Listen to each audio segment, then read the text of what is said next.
Selamat pagi Bapak, Ibu, dan Medifriend semua. Kita berjumpa lagi pada acara live stream Medion. Sebelumnya, saya mewakili seluruh tim acara live streaming Medion mengucapkan selamat tahun baru 2022. Semoga di tahun yang baru ini kita bisa lebih bersemangat, lebih banyak berkat, dan lebih sukses lagi dari tahun-tahun sebelumnya. Pada hari ini, live stream Medion sudah memasuki edisi yang ke-52. Ini merupakan edisi live streaming perdana di tahun 2022. Semoga materi-materi yang akan kami sampaikan sepanjang tahun ini bermanfaat untuk Bapak, Ibu, Medifriend semua. Untuk mengingatkan kembali, apabila Bapak, Ibu, dan Medifriend belum sempat menyaksikan edisi-edisi sebelumnya, baik di tahun 2021 atau di tahun 2020, video masih bisa disaksikan melalui akun Instagram @medionindonesia.id. Dan bagi Bapak, Ibu, dan Medifriend yang baru pertama kali mengikuti acara ini, program live stream Medion kami adakan dengan tujuan memberikan edukasi dan update seputar dunia peternakan, sehingga bisa menjadi sumber informasi dan juga inspirasi bagi banyak pihak, tidak hanya para pelaku perunggasan peternakan, bisnis peternakan, namun juga bagi rekan-rekan akademisi. Hari ini saya sebagai moderator, Lian, dengan tempat tanggal lahir dari Cilacap 24 Juli 1983 dan pendidikan dari Fakultas Peternakan Universitas Jenderal Sudirman dan sekarang sebagai District Assistant Manager. Dan saat ini sudah bergabung juga bersama kita beliau Bapak Suhud. Beliau kelahiran Bantul tanggal 6 Februari 1982, alumni dari Fakultas Peternakan UGM, sekarang sebagai TSC Poultry Management Staff. Kami berdua akan coba menyampaikan materi mengenai tips memaksimalkan indeks performa boiler di fase finisher. Sama seperti edisi sebelumnya, di sesi pertama ini kami akan menyampaikan penjelasan mengenai materi. Kemudian di sesi kedua, kami akan mencoba menjawab pertanyaan-pertanyaan yang sudah masuk dari Bapak, Ibu, dan Medifriend semua. Untuk pertanyaan seputar topik pembahasan, silahkan kirimkan via email ke cs@medion.co.id. Dan seperti biasa, nanti di akhir live stream ini, kami akan adakan giveaway untuk Bapak, Ibu, dan Medifriend semua. Jadi, pastikan tonton terus acaranya sampai selesai. Oke, sekarang kita akan masuk ke sesi yang pertama. Penjelasan akan langsung dibawakan oleh Pak Suhud. Kepada Pak Suhud kami persilahkan. Baik, terima kasih Mas Dian.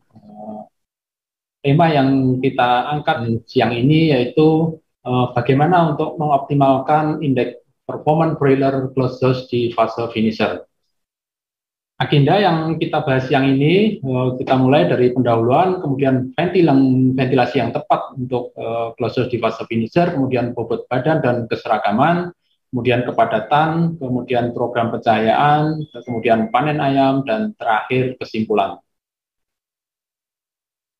Kita mulai dengan pendahuluan.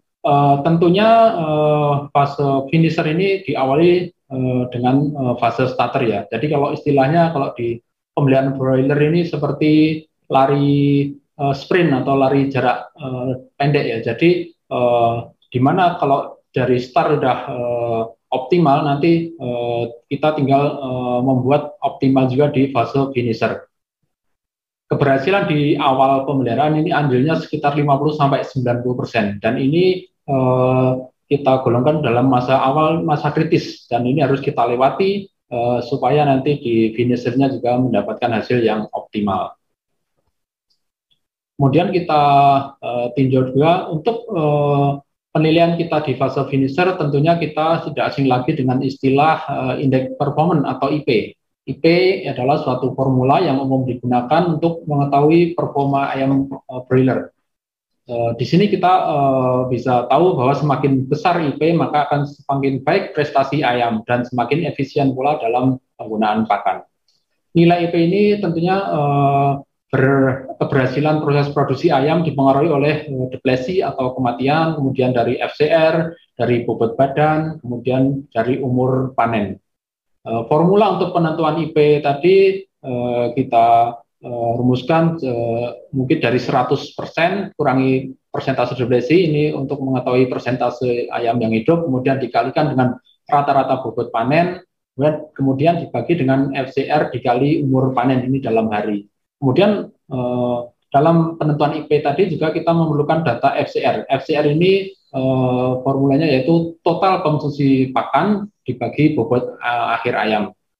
Dalam pemeliharaan broiler juga kita mengenal istilahnya different FCR. Different FCR ini kita rumuskan yaitu FCR aktual dikurangi standar. Nanti kita akan mengetahui selisih dari FCR yang aktual kita capai sama standar FCR di masing-masing pemeliharaan ayam broiler. Kemudian kalau kita tinjau kisaran IP tadi, kita mempunyai beberapa nilai ya. Nilai dikatakan 300 ini udah pasti buruk, kemudian 301 sampai 325 kurang, kemudian 326 sampai 350 ini cukup, kemudian 351 sampai 400 baik, dan di atas 400 sampai 450 ini sangat baik dan istimewa jika di atas 450. Terutama untuk kandang khusus kita ditargetkan pastinya di atas 400 ya. Kalau udah di bawah 400 berarti kita katakan sudah tidak optimal pemeliharaan kita nilai IP tersebut. Kemudian dalam penentuan IP juga kita perlu mengetahui FCR. FCR ini perbandingan antara berat pakan yang diberikan dalam siklus periode dengan berat badan total yang dihasilkan. Ini ada beberapa nilai standar FCR untuk dua strain yang kita tampilkan yaitu Cobb dan Ross. Sebenarnya masing-masing strain punya keunggulan di setiap minggunya, terutama kalau Cobb mungkin di awal dia mempunyai FCR yang bagus dibandingkan Ross, dia 0,75 di minggu pertama, tapi ujungnya di akhir pemeliharaan atau kalau kita lihat di minggu ke-6 akan menghasilkan FCR yang hampir-hampir sama ataupun malah sama. Kemudian istilah yang kita harus ketahui juga yaitu different FCR. Different FCR tadi di awal sudah sempat kita singgung, yaitu untuk mengetahui selisih aktual FCR yang kita pelihara di kandang kemudian dibandingkan dengan FCR standar. Dan ini artinya semakin minus nilai diferensial FCR kita berarti akan semakin bagus. Kemudian parameter yang selanjutnya yaitu persentase deplesi. Deplesi ini merupakan tingkat kematian dan kaling ayam. Kaling ayam dalam pemeliharaan selama 1 kali produksi, dan ini biasanya dihitung dalam bentuk persentase ya. Persentase bukan per ekor ya, ini dalam bentuk persentase dalam populasi satu kandang. Ini kita ambil contoh standar deplesi di minggu pertama sampai minggu 6. Minggu pertama itu di bawah 0,6%. Minggu kedua 1,18, kemudian 1,62, minggu keempatnya 1,98, kemudian minggu kelima 2,33, dan di akhir di minggu ke-6 2,68%. Kita masuk ke agenda berikutnya yaitu ventilasi yang tepat. Ventilasi yang tepat di fase finisher. Fase finisher ini kita kategorikan di umur 21 hari sampai nanti panen ya. Jadi ventilasi apa yang baiknya kita gunakan di fase ini? Di iklim tropis kita yang paling optimal penggunaan ventilasi dengan mode tunnel ventilasi, karena di fase finisher ini kondisi kandang sangat panas, kemudian karena panas tadi kita memerlukan efek pendinginan dari cooling pad. Dan untuk mendinginkan kondisi kandang yang panas tadi kita juga memerlukan kecepatan angin yang tinggi ataupun mungkin bahkan sangat tinggi ya kalau tergantung populasi dan kepadatan ayam di dalam kandangnya. Kemudian yang perlu kita perhatikan juga dalam tunnel ventilasi ini, pertukaran udara diusahakan di bawah 1 menit atau di bawah 60 detik. Kemudian untuk kebutuhan kecepatan angin di fase finisher tadi, kisaran kecepatan kalau kita konversikan dalam meter per sekon yaitu 1,8 sampai 3 meter per sekon. Bila dalam bit per menit 350 sampai 600 fpm. Ini juga nanti tergantung dari spek kipas yang kita gunakan maupun dimensi kandang yang kita gunakan. Ini kita nanti perlu untuk mengetahui secara detail ya spek kipas kita bagaimana, dimensi kandang kita bagaimana, dan ini tentunya nanti ada formula untuk menentukan berapa jumlah kipas yang kita on atau kita running. Kemudian dalam sistem tunnel ventilasi juga kita memerlukan efek pendinginan dari cooling pad. Kita tahu kalau cooling pad ini persentase pendinginan dalam kandang itu sangat efektif ya, sangat besar, yaitu 75-75%. Dan yang perlu kita waspadai dari penggunaan cooling pad yaitu dia akan menambah kelembaban dalam kandang. Penambahannya itu 4,5% ya, setiap penurunan 1% derajat. Kemudian dalam penentuan setting cooling pad tadi, ini penentuan setting ini maksudnya dia running on off-nya, ini ada 3 parameter yang harus kita perhatikan. Pertama, kita tentukan dari kecepatan angin, kemudian dari kelembabannya, kemudian terakhir dari suhu. Suhu yang RH yang ideal di kandang closed tentunya 60-70%, dan bagaimana jika di atas 70?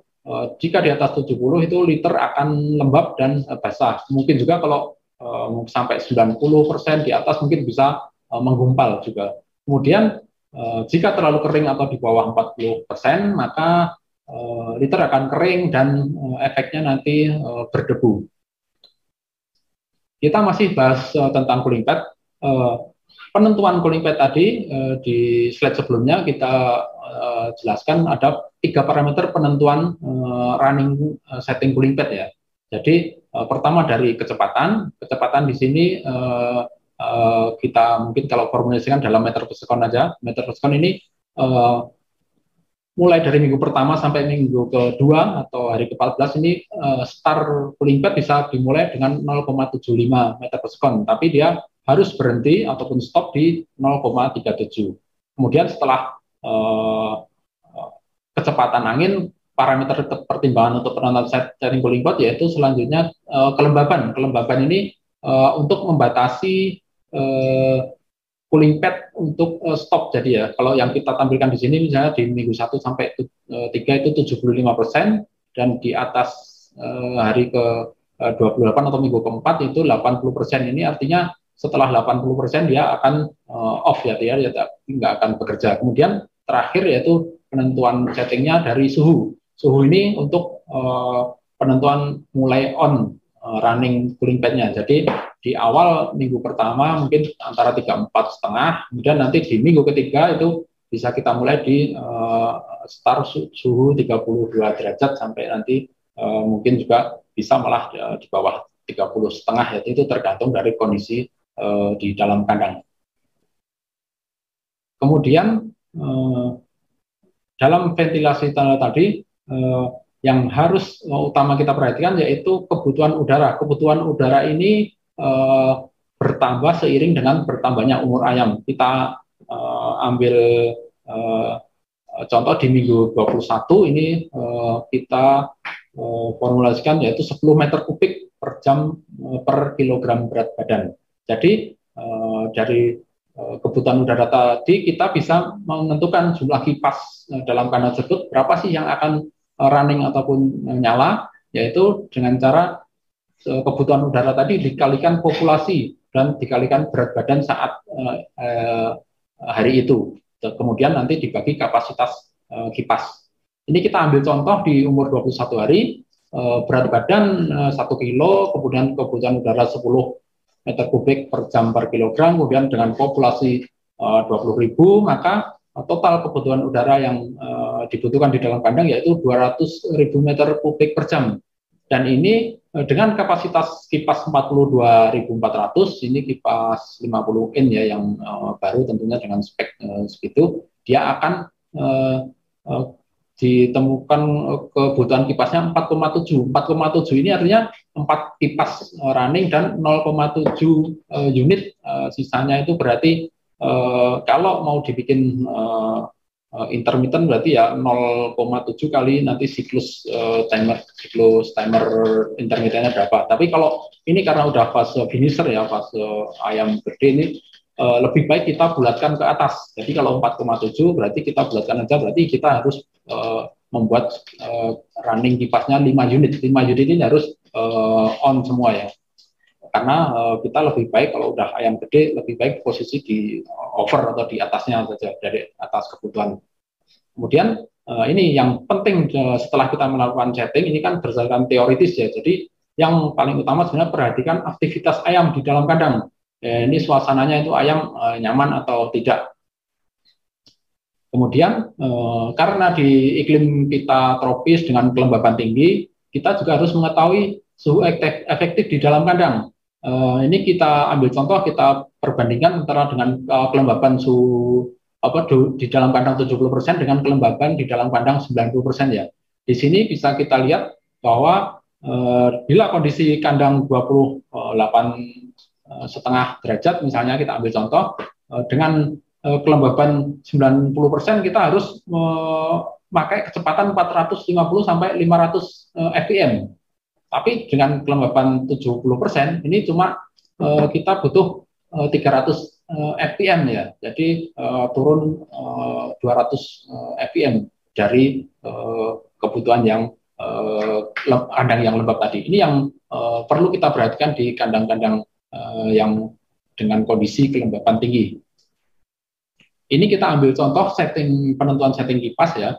Setting kipas ini untuk menentukan fan 1, fan 2, fan 3 sampai mungkin nanti fan 8 ataupun fan 7 di kipas terakhir nyala itu step-stepnya itu memerlukan perhitungan. Dalam satu kipas itu dia bisa menurunkan suhu seberapa derajat, atau nanti kalau ke ayam chill effect per fan-nya itu berapa. Dan ini semakin bertambahnya umur juga akan menurun efektivitas chill effect per fan-nya itu. Ini kalau kita ambil contoh di umur 21 misalnya, per fan dia hanya membuat chill effect per fan-nya 1,15 derajat, tapi kalau di umur 42 dia 1,03 derajat.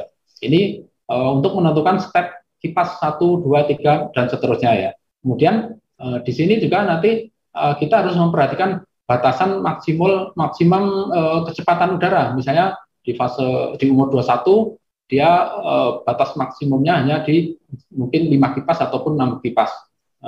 Bagaimana kalau dengan 6 kipas tadi misalnya udah kondisi di kandang tetap masih panas, makanya di sini kita bisa tetap memakai efek dari pendinginan cooling pad tadi dengan kita setting on off-nya mungkin di awal penggunaan mungkin kita pakai mungkin setengah menit dulu, on off-nya 10 sampai 12 menit, dan ini mungkin tergantung dari kondisi tiap-tiap daerah juga. Terus yang penting juga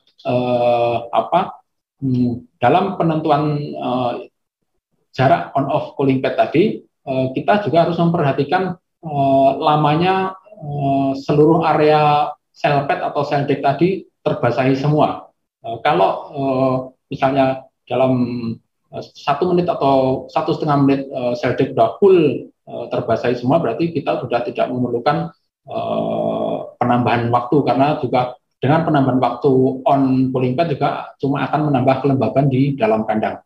Ini yang kita garis bawahi, tanda merah ini, kita kolom ini saya tandai merah karena ini merupakan warning atau peringatan ya, bahwa kebutuhan kipas yang hasil dari teori penghitungan tadi di sini udah harus butuh full 8 kipas nyala ya, karena ini kandang standar dengan 8 kipas.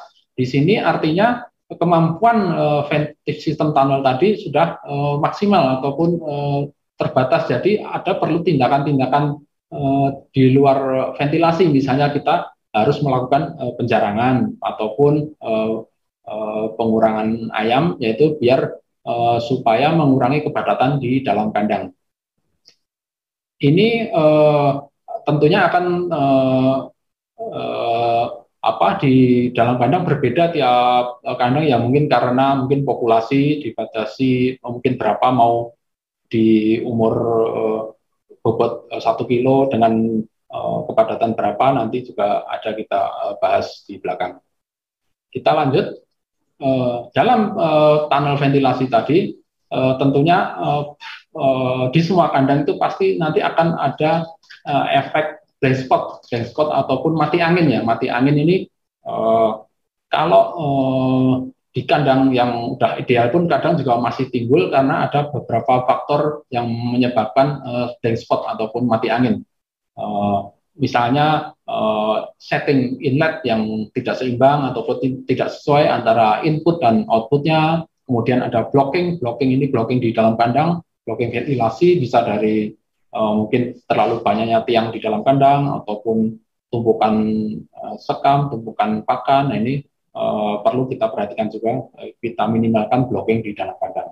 Untuk mengatasi mati angin atau blank spot mungkin ada cara penanggulangannya, yaitu mungkin juga dengan penambahan tunnel door di area cooling pad. Ini kita ambil contoh data 1 sampai 9 ini posisi pengambilan data. Di sini terlihat bahwa poin 1 dan poin 7 ini kecepatannya rendah di bawah rata-rata ya. Poin 1 1,9, poin 7 di 1,7. Ini terjadi di setelah area cooling pad biasanya di sini. Kemudian ini bagaimana tadi sistem tunnel door kok bisa mengurangi blank spot. Aliran angin dari area cooling pad tadi masuk itu tidak langsung ke area ayam ke bawah, jadi dia ke atas dulu dari kanan dan kiri. Nanti dia akan mengalami turbulensi di atas di bawah plafon, dan setelah itu angin ke bawah baru ke belakang semua. Dan ini dampaknya angin dari sisi pinggir, tengah, kanan, kiri, dia akan rata, menyebar rata. Jadi semua area ini terdapat aliran angin. Kemudian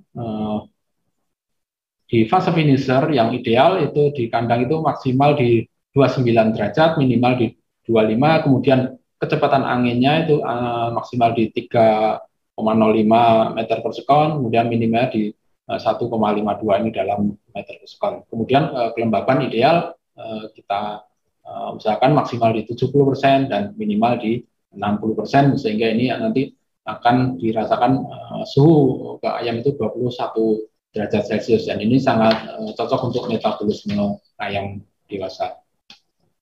Dari penjelasan sistem ventilasi tadi di fase finisher atau di fase akhir ini dapat kita simpulkan di sini bahwa di fase finisher tentunya kecepatan anginnya sangat tinggi atau wind speed yang tinggi. Makanya dengan wind speed yang tinggi tadi kita lebih fokus ke suhu daripada RH. Ini kenapa? Karena dengan wind speed yang tinggi tadi kita bisa segera mengeluarkan RH. Jadi kita targetnya kita ngejar ke suhu dengan wind speed yang tinggi tadi. Kalau kita simulasikan di finisher, yaitu kecepatannya anginnya 350 sampai 550 fpm, kemudian targetnya 70% dan suhunya 24 derajat Celcius. Agenda berikutnya yaitu bobot badan dan keseragaman. Bobot badan ini sangat penting di fase finisher. Ini kita timbang harian ya, ini untuk mengetahui perkembangannya, dan untuk penimbangan di fase finisher ini kita tidak bisa kelompok nimbangnya, kita harus individual atau timbang per ekor ya. Jadi ayam itu kita tangkap pakai sekat atau jaring dan kita timbang satu per satu. Dan ini pastinya kita harus menggunakan timbangan yang sudah terkalibrasi ya. Kemudian ayam bisa ditimbang dengan cara digantung di kaki atau di sayapnya. Kemudian penentuan titik-titik sampel penimbangan ini kita harus lakukan secara acak. Secara acak ini tujuannya untuk mengetahui keseragaman di semua area kandang, di pojok kanan, kiri, depan, belakang itu harus kita ambil sampelnya secara acak atau secara zigzag, tujuannya untuk mengetahui keragaman bobot di dalam kandang tersebut. Kemudian kita masuk ke bahasan keseragaman, yaitu seragaman ini sebenarnya sudah dimulai dari pertama penetasan ya, mulai diseleksi dari telurnya, kemudian setelah menetas diseleksi DOC-nya, besar kecilnya, diseleksi di hatchery, kemudian kalau menunjukkan keseragaman yang bagus di pemeliharaan dari finisher, starter sampai finisher ini juga dia mencerminkan bahwa manajemen kita itu tepat. Kalau kita lihat secara visual di kandang ya kita lihat mungkin pas posisi feeding time ya, jadi terlihat besar kecilnya ayam. Kalau yang kecil mungkin dia nggak sampai makan di pan feeder ataupun nggak dapat tempat, itu bisa kita lihat secara visual. Untuk mengetahui keserampan tadi, selain secara visual, kita harus mengetahui secara dikalkulasi secara data ya. Data itu kita ambil dari bobot badan rata-ratanya, kemudian kita apa kita ambil sampel dalam kisaran plus minusnya 10%. 10% ini bobot 10% di atas rata-rata dan 10% di bawah rata-rata. Nanti dengan kita dapat jumlah sampel dalam kisaran tadi, kita bagi jumlah total sampel tiga, maka akan ketemu keseragaman berapa persen. Keseragaman ini kita katakan seragam jika di atas 80%. Tapi kalau kita cuma dapat 70%, berarti kita cuma mendapat kisaran rata-rata atau average ya. Kalau di bawah 60%, itu dikatakan keseragaman kita buruk. Kemudian kita rangkum keseragaman ayam broiler tadi, ada 4 faktor yang mempengaruhi, yaitu dari kualitas DOC dan penyakit, kemudian dari ventilasi yang tepat tadi tentunya, kemudian feeder space dan water space, ini ketersediaan tempat pakan dan minum harus tepat dan sesuai, kemudian kepadatan ini juga mempengaruhi keseragaman nanti, atau istilahnya floor space ini juga nanti mempengaruhi keseragaman ayam broiler. Kita masuk ke pembahasan berikutnya, yaitu kepadatan ayam. Kepadatan ayam ini dengan bertambahnya umur ayam tentunya akan semakin mengecil ya. Misalnya di umur pertama dengan kepadatan 55 sampai 60, nanti di fase finisher kita targetnya sih di bobot badan, yaitu dengan 28 kg per meter persegi, atau kalau dengan bobot 1 kiloan ini kita berapa 14 ekoran per meter perseginya. Kemudian kepadatan di fase finisher ini di awal tadi sudah kita sampaikan, yaitu kita bisa menguranginya dengan melakukan penjarangan atau pengurangan populasi ayam.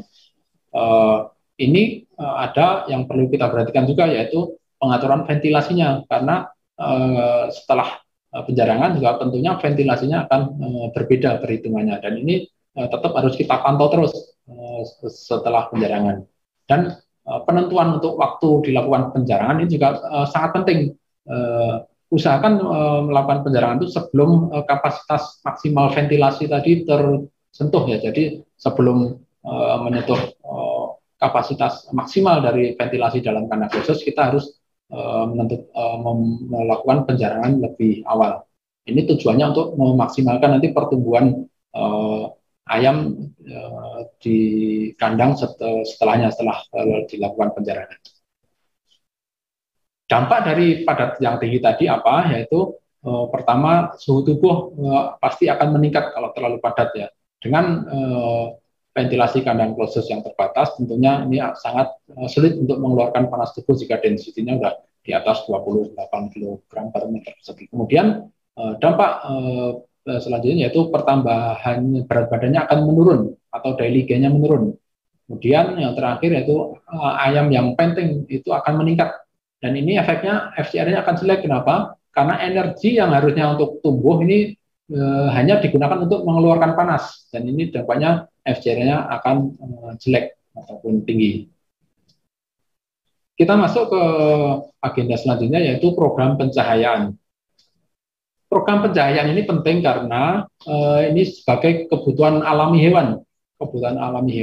Kemudian dia untuk perkembangan sistem imun, dan yang ketiga ini animal welfare, ini yang jarang kita bahas, itu yaitu istilahnya kalau di luar negeri ini kesejahteraan hewan. Jadi hewan pun harus ada kesejahteraannya, mungkin bahkan kalau di luar negeri sudah ada undang-undangnya ya. Jadi kesejahteraan hewan ini hak hewan untuk mendapat kebebasan pakan dan minum, jadi dia bebas dari rasa haus dan lapar, bebas dari rasa sakit, dan juga dia bebas hidup dalam kondisi normal. Kemudian program pencahayaan juga sangat bagus untuk keseragaman ayam. kemudian yang terakhir pencahayaan juga akan meningkatkan konsumsi pakan dan akan membuat FCR-nya lebih bagus tentunya. Ada beberapa program pencahayaan, ini kita ambil contoh dalam Poltrisat 2018, yaitu di awal kita 24 jam non-stop, kemudian hari berikutnya yaitu kita pakai gelap 1 jam, kemudian ada 6 jam, 4 jam, dan paling tinggi gelap 8 jam, kemudian pas mau panen juga mungkin tinggal 2 atau 1 jam. Dan yang penting lagi kita perhatikan yaitu di sini intensitas ini harus tercukupi setidaknya minimalnya kalau di broiler 25 lux, maka ini harus kita cukupi. Kebutuhan di awal tadi harus 25 lux, kemudian penurunannya ini bertahap, tidak boleh langsung misalnya 25 langsung ke 5 lux gitu. Jadi bertahap, dan penurunannya ini tidak boleh 20%-nya dari kebutuhan minimal. Jadi kalau kebutuhan 25 lux berarti minimalnya yaitu 20%-nya 5 lux. Dan pengukuran lux ini kan kalau di kita jarang ataupun nggak pernah kita pakai pengukuran. Paling kita kalau yang dipakai di kandang-kandang kita pakainya watt gitu ya. Jadi untuk mengetahui lux ini kita harus pakai pengukur intensitas cahaya atau lux meter. Jadi kalau misalnya kita ambil contoh lampu esensial yang 5 watt, nanti dia akan menghasilkan lux itu 5 sampai 10 lux. Kemudian kalau yang lampu jenis LED 7 watt, dia akan menghasilkan intensitas cahaya 30 sampai 40 lux. Dan ini tentunya juga dipengaruhi oleh jarak pemasangan lampu ataupun jarak tinggi kandang misalnya, ini juga akan mempengaruhi intensitas cahaya. Ini kita ambil dalam kisaran aja. Tentunya kalau akan lebih tepat kita harus ukur dengan lux meter ya. Kemudian ada opsi lain yang kita tampilkan di sini, misalnya pencahayaannya hanya 23 jam dari awal sampai akhir, kemudian ada yang 23 jam, kemudian ke 8 jam, kemudian di akhir 23 jam lagi, kemudian ada juga yang 1 sampai 3 hari 23 jam, kemudian di umur 4 sampai panen nanti cuma 16 jam, ada juga yang terakhir program yaitu di 3 hari pertama 23 jam, kemudian 10 hari berikutnya 18 jam, terus turun ke 8 jam, nanti naik lagi 12 jam, 16 jam, dan di akhirnya di 18 jam.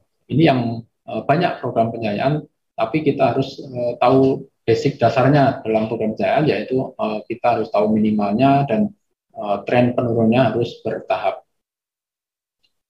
Kemudian kita contohkan penerapan cahaya bila untuk mengurangi durasinya. Yang pertama kita tinggal off aja lampunya, misalnya 23 jam ya kita off kan 1 jam itu kita off, kemudian yang 23 jam sisanya kita on.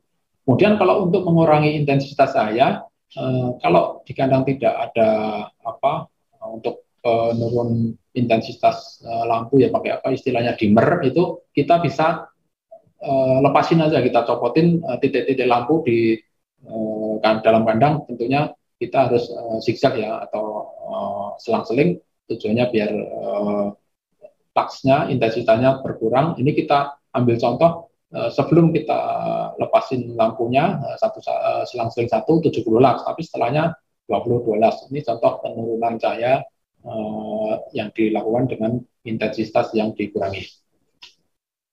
Kemudian kita masuk agenda berikutnya yaitu panen ayam.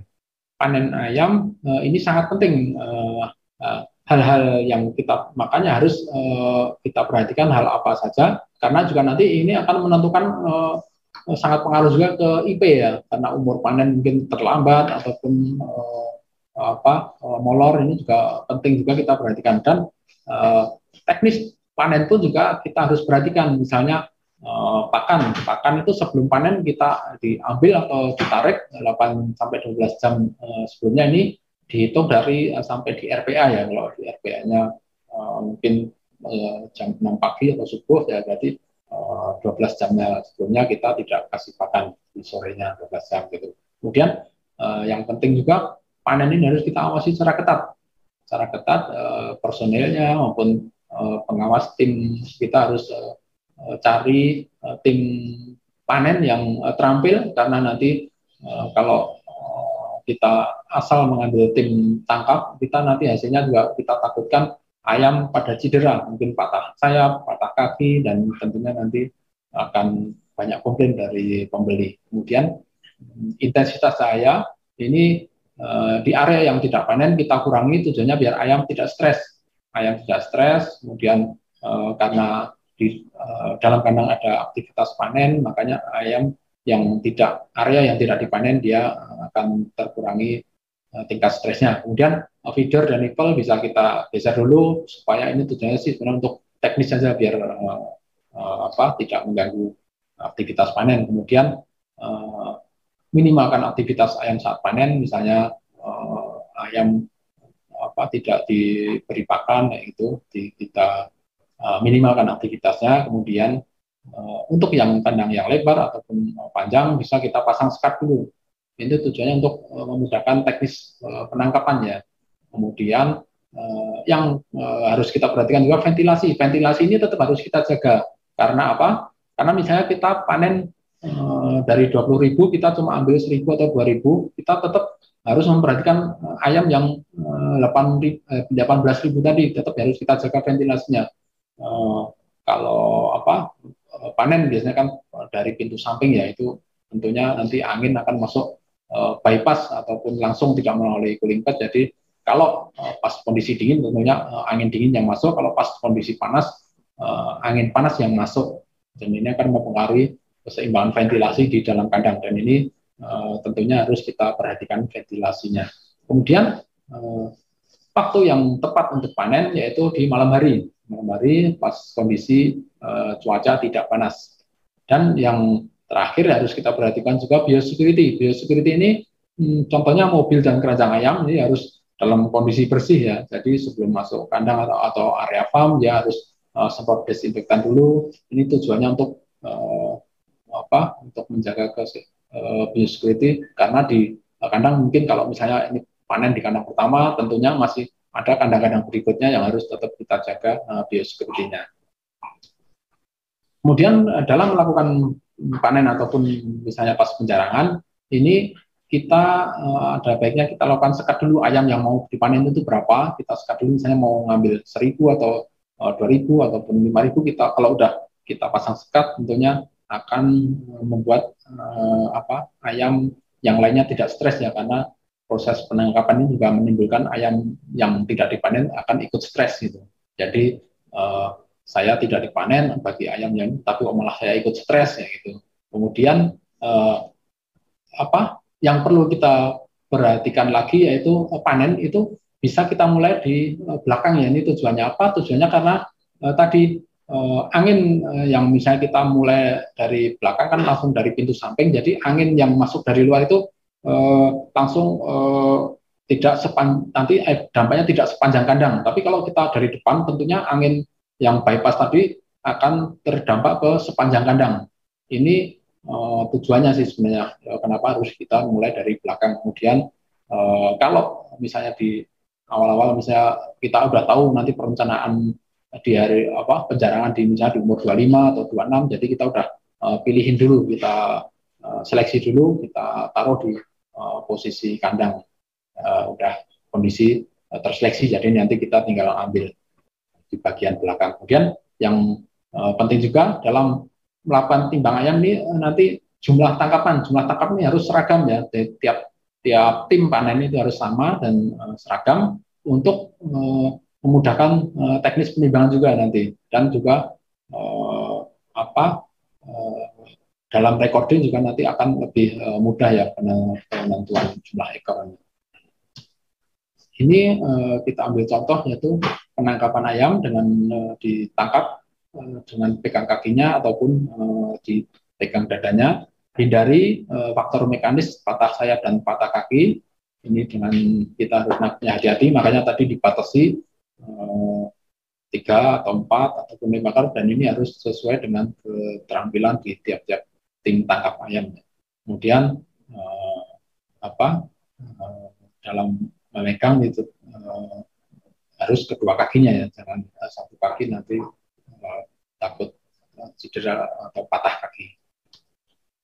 Dari pembahasan panen tadi kita simpulkan ada 4 poin utama yang penting, yaitu waktu yang tepat untuk panen. Waktu yang tepat yaitu malam hari kita harus pilih. Kemudian yang kedua yaitu intensitas cahaya. Ini bisa dikurangi di area yang tidak dipanen. Ini kita matikan lampunya atau kita kurangi, tujuannya untuk menghindarkan ayam stres dan karena aktivitas panen ya. Jadi ayam tidak ikut stres yang tidak dipanen. Kemudian ventilasi ini tetap harus kita jaga, artinya setting kipas tetap harus kita perhatikan. Misalnya terlalu panas berarti kita tambah settingan kipasnya. Kemudian kalau misalnya dengan full kipas kok masih panas, kita aktifkan cooling padnya kayak gitu. Terus yang enggak kalah penting juga yaitu pakan ini ditarik, artinya tidak diberi pakan ya. Jadi ayam pas panen ini kondisinya kosong di crop atau tembolonnya itu tidak ada pakan, untuk menghindari tadi komplain dari pembeli ataupun bobot timbang yang nanti tidak akurat. Kemudian dari pemaparan tadi bisa kita simpulkan pembahasan kita siang ini, yaitu pencapaian IP atau broiler itu ditentukan oleh tingkat depresi atau kematian, kemudian dari FCR atau feed conversion ratio, kemudian dari waktu panen umur di berapa hari.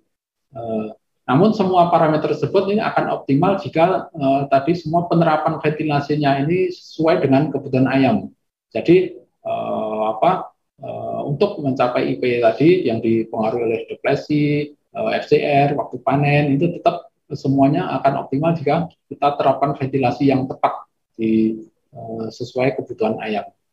Begitu penjelasan materi siang ini, mudah-mudahan ada manfaatnya. Waktu kita kembalikan ke Pak Mas Rian. Bapak, Ibu, dan my friend sekalian, itu dia penjelasan mengenai topik hari ini. Sekarang kita akan break selama kurang lebih 5 menit. Nanti my friend semua bisa langsung bergabung kembali di live stream Medion. Pertanyaan-pertanyaan yang sudah masuk dari my friend akan kita coba jawab dan bahas satu persatu.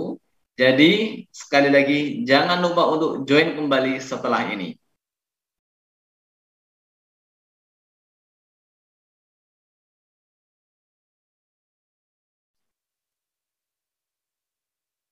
Bapak, Ibu, dan my friend semua, terima kasih sudah bergabung kembali bersama kami di live stream Medion sesi tanya jawab. Untuk yang belum gabung, ayo segera bergabung karena kita akan segera mulai sesi tanya jawabnya. Baik, kita langsung mulai dengan pertanyaan yang pertama. Kalau saya menggunakan DOC feeder, apakah masih relevan metode pemberian pakan sesering mungkin di minggu pertama pemeliharaan? Silakan Mas Lut. Ya, terima kasih Mas Dian. Ini pertanyaan dari Mas Sanja ini ya. Dia masih menggunakan DOC feeder ya. Jadi apakah masih relevan dengan pemberian pakan sesering mungkin di minggu pertama pemeliharaan? Ya, jadi kalau Pak Sanja tadi masih memakai DOC feeder, artinya pemberian pakan sesering mungkin itu juga kita anggap masih relevan. Karena apa? Karena DOC feeder tadi dia untuk menghindari pakan yang tidak termakan tadi, jadi di ayamnya nanti akan mungkin kalau ayam udah terlalu lama dia udah nggak fresh gitu ya, dia udah palatabilitas pakannya juga akan turun, jadi ayam kurang mengkonsumsinya. Dan tujuan dengan DOC feeder yang sesering mungkin tadi sebenarnya tujuan untuk merangsang juga ayam lebih tertarik gitu ya. Jadi kalau udah pakannya diberikan secara fresh, segar sedikit itu, jadi ayam akan lebih tertarik kayak gitu ya. Kalau pakai DOC feeder itu saya masih relevan juga sih diberikan, dengan intinya supaya pakan lebih fresh gitu ya diberikan, dan tidak terjadi pakan yang basi kayak gitu. Begitu Mas Dian. Ya, oke. Sip. Ya, semoga menjawab ya atas jawaban dari Mas Suhud ya. Selanjutnya nih, Mas Suhud, ada dari Wimbuh Purwoko. Pendinginan ini bukan pendinginan suhu ruangan ya. Cooling pad hanya mendinginkan udara yang masuk gitu. Ya, Silakan Mas Suhud. oke. Terima kasih. Ini dari Pak Wimbuh Purwoko ya. Jadi cooling pad di sini kita artikan mendinginkan udara yang masuk itu otomatis udara yang masuk itu akan mendinginkan ruangan di dalam kandang. Karena udara yang masuk tentunya akan didistribusikan ke seluruh area kandang ya, dari depan sampai belakang ya, itu akan mendapat udara yang merata jika aliran udaranya merata di kanan, tengah maupun kiri. Jadi cooling pad di sini maksudnya dia sudah mendinginkan udara yang sebelum masuk kandang. Jadi dia melewati cell pad ataupun cell deck tadi. Jadi udara yang dari luar itu panas, nanti akan melewati ruangan cooling pad. Kemudian dia dengan efek adanya aliran air, dia akan menambah efek dingin di udara yang masuk, dan ini akan terdistribusikan ke seluruh ruangan di dalam kandang. Jadi artinya dia mendinginkan seluruh ruangan kandang gitu. Begitu untuk Pak Wimbuh Purwoko. Ya, oke, siap. Mudah-mudahan bisa menjawab ya Pak Wimbuh Purwoko atas jawaban dari Mas Suhud. Berikutnya dari Zainal Fatani nih, Mas Suhud nih. Nah, tempat saya berkabut, cooling pad tidak hanya aliri air, namun RH luar tersedot masuk. Sehingga dalam kandang kelembaban bisa 98%. Wah, tinggi sekali nih ya. Sedang suhu luar bisa 14 derajat Celcius. Bagaimana solusinya Pak Suhud? Mohon pencerahannya. Terima kasih. Ya, nah ini pertanyaan yang sangat bagus ini dari Pak Zainal Fatoni ini ya. Jadi kondisinya lembab, kemudian udaranya dingin 14 derajat. Bagaimana solusinya jika dengan kondisi demikian gitu ya.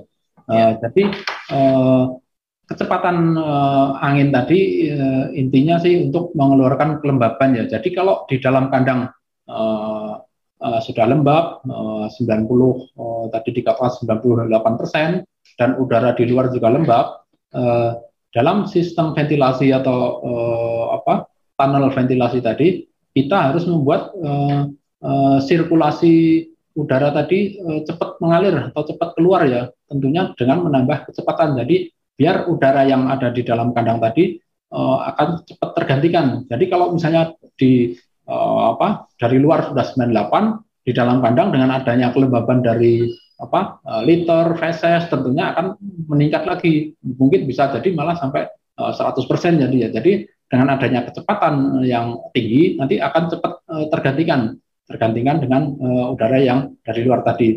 Kemudian bagaimana kalau tadi udaranya dari luar dingin dan udah lembab?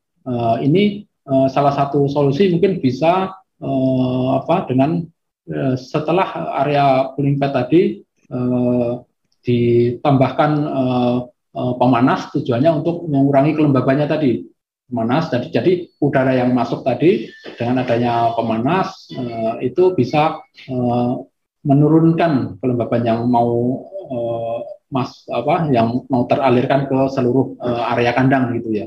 Jadi bisa juga dengan adanya penambahan pemanas seperti IGM, yaitu di depan setelah cooling pad bisa ditambahkan 1 titik atau 2 titik lokasi jadi udara yang masuk sudah turun kelembabannya dan nanti akan menggantikan kelembaban yang sudah ada di dalam kandang tersebut, karena otomatis kalau di dalam kandang pasti akan lebih tinggi kelembabannya dari luar.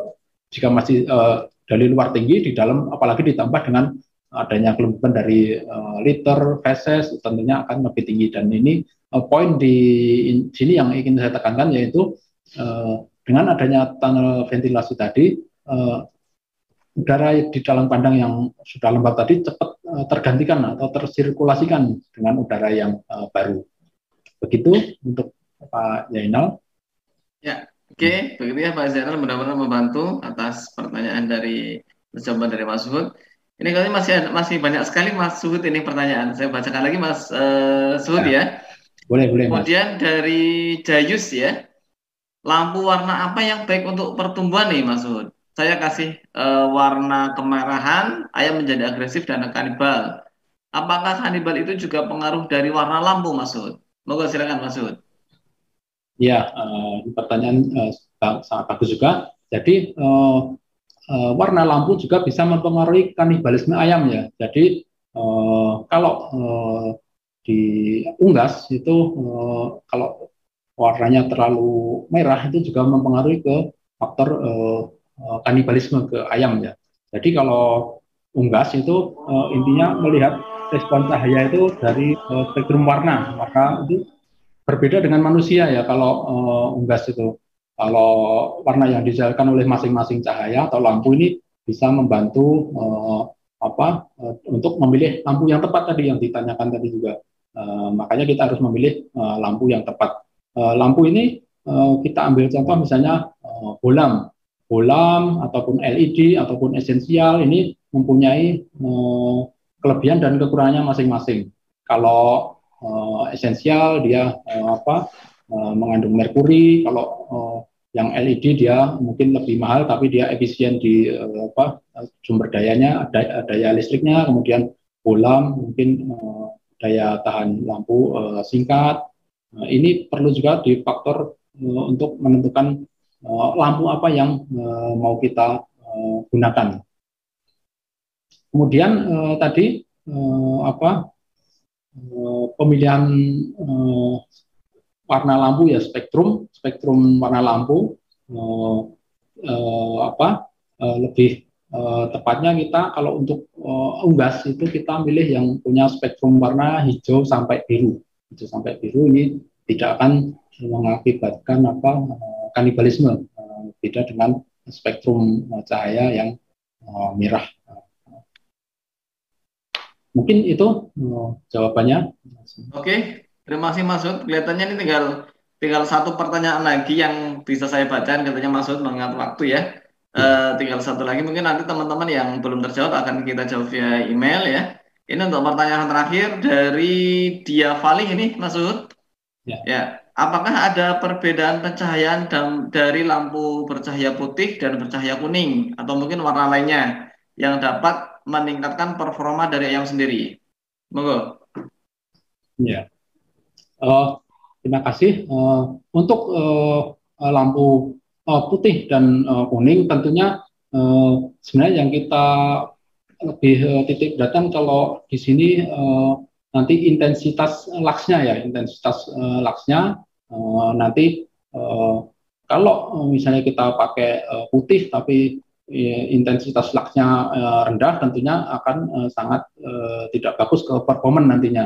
Karena di awal misalnya kita targetnya di awal tadi ya di atas 25 dengan lampu putih misalnya hanya bisa menghasilkan misalnya di maksimal mungkin di 30 sampai 40 lux, tapi kalau dengan lampu merah mungkin dengan sama-sama LED ya, tapi dengan lampu merah luxnya bisa lebih besar, mungkin di atas 40 tentunya akan lebih bagus yang lampu merah tadi. Jadi intinya di sini kita harus mengetahui lux meternya, intensitas cahaya yang diterima di level ayam ya. Di level ayam ini tentunya berbeda dari tiap masing-masing dimensi kandang ya, nanti pengaruhnya juga di jarak pemasangan titik lampu, kemudian jarak antara plafon dan liter di tinggi kandang itu juga pengaruh.